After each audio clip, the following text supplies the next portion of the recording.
Shalom bien-aimés, que Dieu vous bénisse abondamment. C'est toujours un honneur et un privilège pour nous de pouvoir nous tenir devant vous et de partager la parole de Dieu. Alors ce soir, nous voulons parler de l'Urim et du Thummim. L'Urim et le Thummim. C'est quoi l'Urim? C'est quoi le Thummim?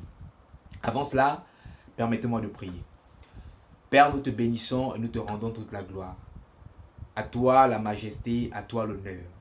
Nous venons encore te présenter nos vies. Je prie que ce soir, nous soyons encore instruits par ta parole et que notre niveau de connaissance puisse augmenter au nom de Jésus. Car il est écrit dans ta parole que dans les derniers temps, la connaissance augmentera. Je prie que l'Église soit équipée afin de vivre ce réveil du temps de la fin. Que l'honneur et la gloire te soient rendus. In Jesus' name. Amen. Alléluia. Soyez bénis, soyez richement bénis, peuple de Dieu. Alors ce soir, comme je disais, nous voulons parler de l'Urim et du Thummim. C'est quoi l'Urim? C'est quoi le Thummim? Nous voulons lire un texte.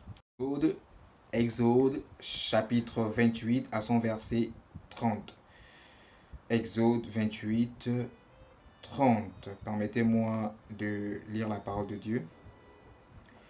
Tu joindras au pectoral du jugement l'Urim et le Thummim, et ils seront sur le cœur d'Aaron lorsqu'il se présentera devant l'Éternel. Ainsi Aaron portera constamment sur son cœur le jugement des enfants d'Israël lorsqu'il se présentera devant l'Éternel. L'Urim et le Thummim.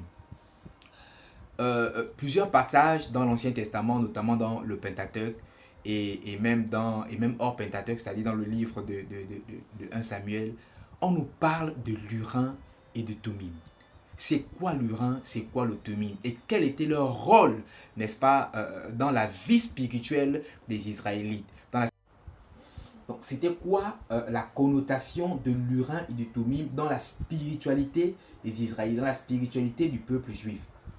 Alors, nous allons partir par quelques définitions. L'Urim et le Thummim. Ce n'est pas du français, c'est de l'hébreu. Urim et Thummim. Lumière et perfection. Lumière et perfection. Ou encore révélation et vérité. Lumière et perfection ou révélation et vérité. C'était quoi l'Urim et le Thummim? L'Urim et le Thummim sont deux pierres de sardoine enveloppées dans de petites pochettes carrées qui étaient placées sur le pectoral du souverain sacrificateur. En dehors d'eux, il y avait 12 pierres qui représentaient les 12 tribus d'Israël. Nous aurons le temps de revenir un jour sur le pectoral du souverain sacrificateur. Donc, révélation et vérité. À quoi servaient ces deux pierres de sardone? À quoi servait l'Urim et le Thummim? Pour cela, nous allons encore lire un dernier texte avant de rentrer de plein pied dans ce que nous voulons partager. Nous voulons lire Nombre chapitre 27 à partir du verset 21. Nombre 27, verset 21.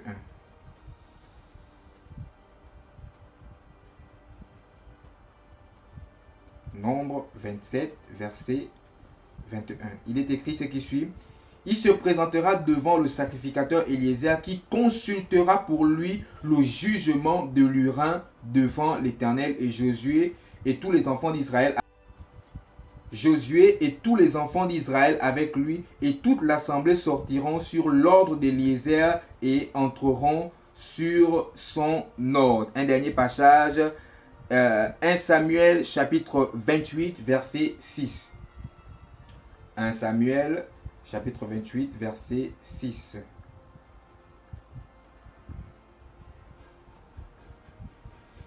Il est écrit ce qui suit. Saül consulta l'Éternel et l'Éternel ne lui répondit point ni par des songes ni par l'Urim. Il y avait en Israël le jugement de l'Urim, c'est-à-dire lorsqu'il y avait un problème en Israël, lorsqu'on cherchait à connaître la volonté de Dieu, on consultait l'Urim. L'Urim était différent de la voix des prophètes. L'Urim était différent justement de ce qu'un prophète pouvait apporter. L'Urim, c'était uniquement le souverain sacrificateur qui allait dans la tente d'assignation, dans le lieu très saint, pour pouvoir consulter l'Urim, donc pour pouvoir donner la pensée de Dieu par rapport à une situation, par rapport à quelque chose. L'Urim était comme un fétiche en Israël. C'est-à-dire, il y a quelque chose, allez, on va consulter Dieu. Le souverain entre dans la tente, il consulte Dieu. Comment cela se faisait? Comment Dieu se manifestait justement? Ça reste un mystère parce que ce n'est pas écrit de façon claire dans la Bible. Mais nous savons que l'Urim, c'était le souverain sacrificateur qui consultait Dieu par rapport à quelque chose. Et c'était très précis. C'était très précis. On ne blaguait pas sur le jugement de l'Urim. Lorsque l'Urim a donné son jugement, c'est Dieu qui a directement donné son jugement. Et c'était le souverain sacrificateur, justement, qui avait la responsabilité de relayer, donc de donner la transmission de ce mystère. C'est le souverain sacrificateur qui transmettait justement l'enseignement de comment utiliser l'Urim. Comment utiliser l'Urim. Donc l'Urim servait à consulter Dieu, à donner l'orientation de Dieu par rapport à quelque chose. C'était quelque chose de mystérieux. Et au fil du temps, la pratique de l'Urim a cessé d'exister en Israël. Pire, quand la déportation s'est faite, quand ils sont revenus de la déportation, lorsque le deuxième temple a été reconstruit, on n'a plus parlé de l'Urim jusqu'à ce que notre Seigneur Jésus-Christ vienne. Mais ça a une importance capitale parce que c'est mentionné dans la Bible. L'Urim, le jugement de l'Urim. Que représente l'Urim aujourd'hui pour nous chrétiens? Quelle est la connotation justement de cela en Christ? Tout ce qui est mentionné dans l'Ancien Testament, dans le sacerdoce, dans le lieu très saint, d'une façon directe ou d'une façon indirecte, a une préfiguration de Christ. Tout ce qui est dans l'Ancien Testament était une préfiguration de la venue ou du ministère ou d'une facette du ministère de notre Seigneur Jésus-Christ. Bonne nouvelle. Aujourd'hui, quand nous repartons dans la définition de l'Urim, qui servait justement à donner la voix de Dieu, qui servait justement à ce que le souverain sacrificateur puisse garder la pensée de Dieu dans son cœur. Aujourd'hui, en Christ Jésus, la spiritualité de l'Urim s'applique à tout. Le Saint-Esprit dans ton cœur te permet de garder les paroles de Dieu. Le Saint-Esprit dans ton cœur te permet de donner la pensée de Dieu de façon exacte par rapport aux différents dons qu'il a fait justement à l'Église.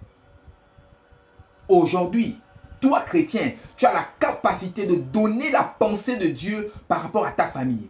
Tu as la capacité de donner la pensée de Dieu par rapport à ton quartier, par rapport à ta nation. Tu n'as pas besoin d'être prophète. Oh oui, tu n'as pas besoin d'être prophète. Pour donner la pensée de Dieu, tu n'as pas besoin d'être dans un sacerdoce prophétique. Mais tu as simplement besoin d'être rempli du Saint-Esprit en ces temps de la fin. Tu as simplement besoin d'opérer dans une dimension surnaturelle de Dieu pour pouvoir être capable de transmettre et de donner la pensée de Dieu par rapport à ta famille, par rapport à une vie et même par rapport à ta nation. Tu as la capacité de donner la pensée de Dieu. Alléluia. Oh oui. Le Dieu que nous servons est un Dieu spirituel. Dieu n'est pas physique. Satan n'est pas physique. La bataille dans laquelle nous sommes engagés n'est pas une bataille physique. La Bible dit que nous n'avons pas à lutter contre la chair et le sang, mais contre les principautés, les dominations. Cette bataille, elle est spirituelle. C'est pourquoi il est grand temps que le chrétien élève son niveau de spiritualité. Oh oui, bien-aimé, tout ce que nous voyons faire, les satanismes, les ésotérismes, ce n'est qu'une copie de ce qui s'est fait dans le monde spirituel. Ce n'est qu'une copie de ce qui s'est fait dans le royaume de Dieu. Oui, bien-aimé, ce n'est qu'une copie, parce que l'original vient de Dieu. Satan n'a pas la capacité de créer quoi que ce soit. Mais Satan est un contrefacteur. Satan est plongé dans la copie de l'original que Dieu lui-même a fait. Je voudrais t'encourager, toi chrétien. Je voudrais t'encourager à t'attacher davantage au Seigneur. J'aimerais t'encourager à chercher davantage Dieu à une autre dimension. J'aimerais t'encourager à t'intéresser aux choses de l'esprit, aux choses spirituelles. Intéresse-toi aux choses spirituelles. Le Dieu que tu sers est un Dieu spirituel. Oui, le Dieu que tu sers, nous avons parlé dans nos vidéos précédentes de l'origine spirituelle de l'homme.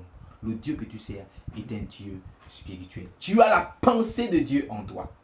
Tu as la pensée de Dieu en toi.